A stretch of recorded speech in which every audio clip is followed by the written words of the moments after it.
For 1,400 years, it has been a holy pilgrimage to a sacred site.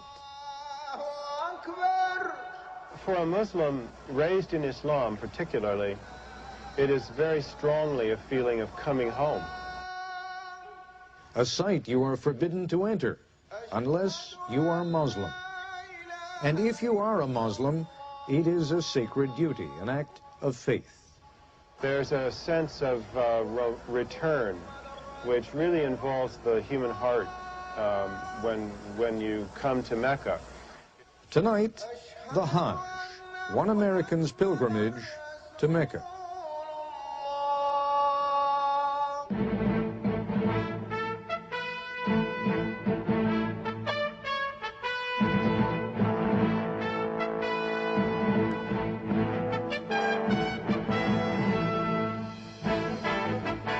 There is a city near the west coast of Saudi Arabia across the Red Sea from Sudan, and the name of that city is Mecca.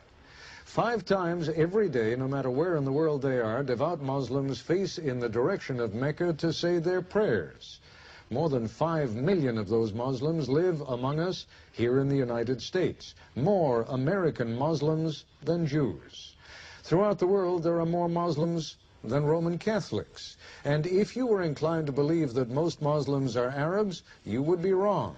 By far the largest number of Muslims come from outside the Middle East, over 150 million from Indonesia alone. At least once in his or her lifetime, every Muslim is expected to make the pilgrimage, or a Hajj, to Mecca. This is the time of year, between the 7th and 12th days of the last month of the Islamic year, when the Hajj is made. Usually, somewhere in the neighborhood of 2 million Muslims come to Mecca each year at this time. And the Saudi government routinely makes pictures of the Hajj available around the world. But for an American reporter to have access to Mecca and the Hajj, he would need to be a Muslim. Which is why we turn to Michael Wolf to take us where no non-Muslim has ever been. Islam means acknowledging the oneness of God, surrendering to it, cooperating with the way things are. Allah. I am a Muslim. I revere the same God as my Christian mother and my Jewish father. Allah is simply the Arabic word for the God of Abraham, Moses, and Jesus. I find the absence of priests and rabbis attractive. Being a Muslim, God is as near as the veins in my neck.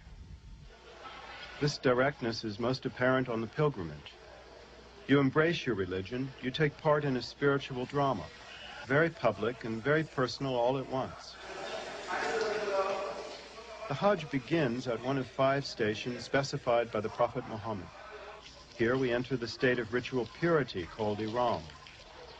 For men, the required dress of the Hajj is 2 unstitched lengths of white cotton cloth and a pair of sandals. Women traditionally wear plain forms of their usual dress. The garments are a symbol. The person who wears them agrees not to harm plants and animals or fellow pilgrims. No arguments, no violence. We agree to keep the peace. The garments are a great leveler, too. Who can tell rich from poor?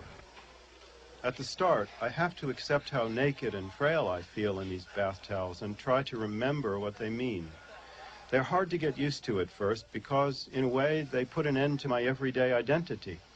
I set aside what I thought made me special, my roots as an American, my work as a writer, my worries, aspirations, all my plans.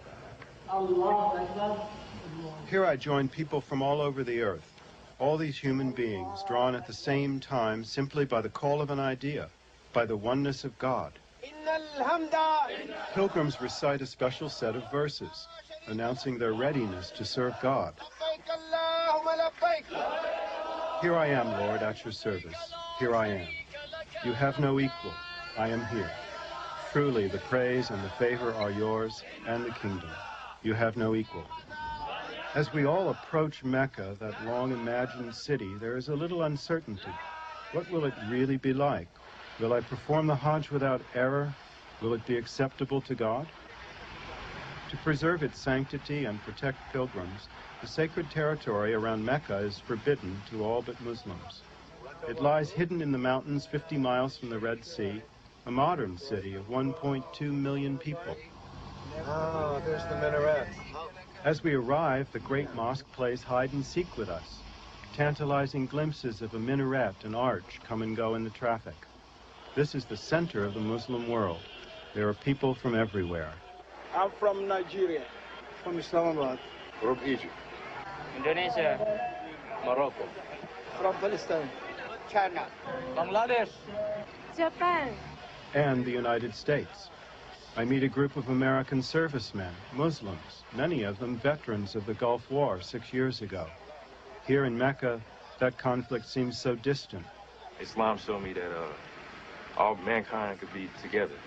So when I see another brother, as soon as I meet these brothers on the way, I love them at first for the sake of Allah.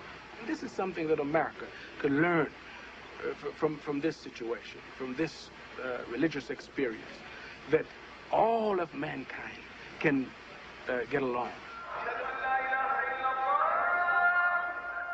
We have left daily life behind and come to a place hardly belonging to this world, a place filled by the almost tangible presence of God. أشهد أن محمدًا رسول الله. All their lives in mosques around the world, Muslims have formed into straight rows to face the Kaaba. Now, and only in Mecca, these prayer lines become circular.